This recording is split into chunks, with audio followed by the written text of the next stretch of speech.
Vamos conversar com a Débora Oliveira sobre isso.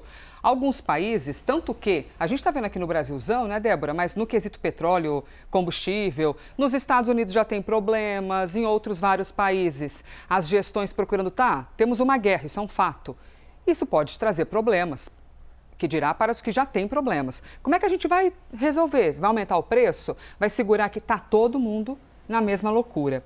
E o fornecimento de energia que impacta diretamente várias nações, né, Débora? Bem-vinda. Obrigada, minha querida. Bom dia para você, todo mundo que está nos assistindo aqui no Live CNN. Impacta várias nações, independente se é uma nação grande, pequena, se tem uma grande moeda forte, se é um país desenvolvido ou se é um país emergente, Elisa. É exatamente o que a gente vê hoje. Hoje, a guerra no Oriente Médio, ela afeta e ameaça o fluxo de petróleo global no mundo e coloca diversos países nessa esteira aí de ficar sob um grande risco de fornecimento de energia. É o que eu vou convidar vocês aqui para a tela, para poder a gente acompanhar alguns países. Eu dividi aqui em alguns blocos para vocês entenderem quais são as economias que estão mais suscetíveis a isso, quais são aqueles países que são mais frágeis e por quê.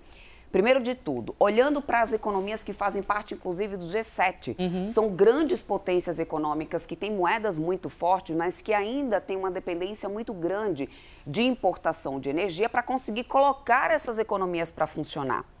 Aí nessa lista a gente tem Alemanha, Itália, Japão, Reino Unido. Eu estou falando aqui de países que dependem, inclusive, dessa importação de petróleo, de energia, de gás também, que vem lá dessa região do Golfo Pérsico.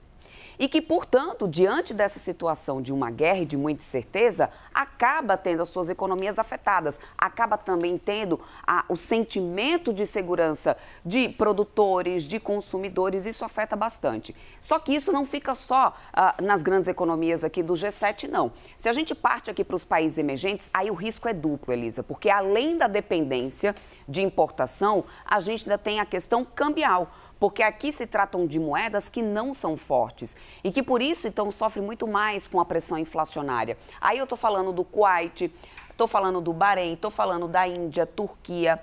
O Catar entra aqui nessa história e não é pelo fato de ter dependência de importação. No caso do Catar, Elisa, por exemplo, na semana passada, a gente teve uma grande infraestrutura de gás sendo afetada com os ataques do Irã, numa resposta a um ataque feito por Israel.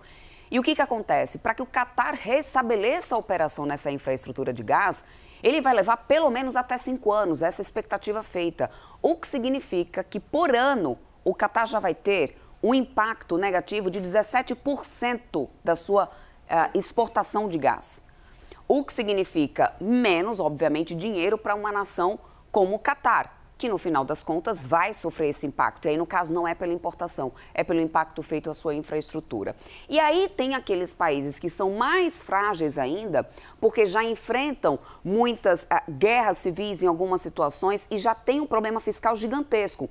E que, no caso, podem ser as primeiras a quebrar, literalmente, que é o caso do Paquistão, que vive uma grande guerra civil nesse momento, Sri Lanka, Egito, que são países que também têm um problema fiscal muito grande. Então, tem a questão da dependência de importação da energia, tem a questão de uma moeda fraca e tem a questão já fiscal muito comprometida, o que pode significar, na lista ali de países que pode imediatamente quebrar se essa guerra durar e se essa crise energética persistir, está aqui logo no topo da linha do risco aqui econômico. Então, essa é a situação exposta agora de alguns países que vão desde os mais ricos, e a gente vai voltando aqui para a bancada agora com o professor Pedro Cortes aqui, que vão desde os países mais ricos até os países emergentes e aqueles que têm hoje uma fragilidade maior também de risco fiscal, Elisa. É grave a situação e que fica literalmente sujeita às notícias que a gente tem dessa guerra.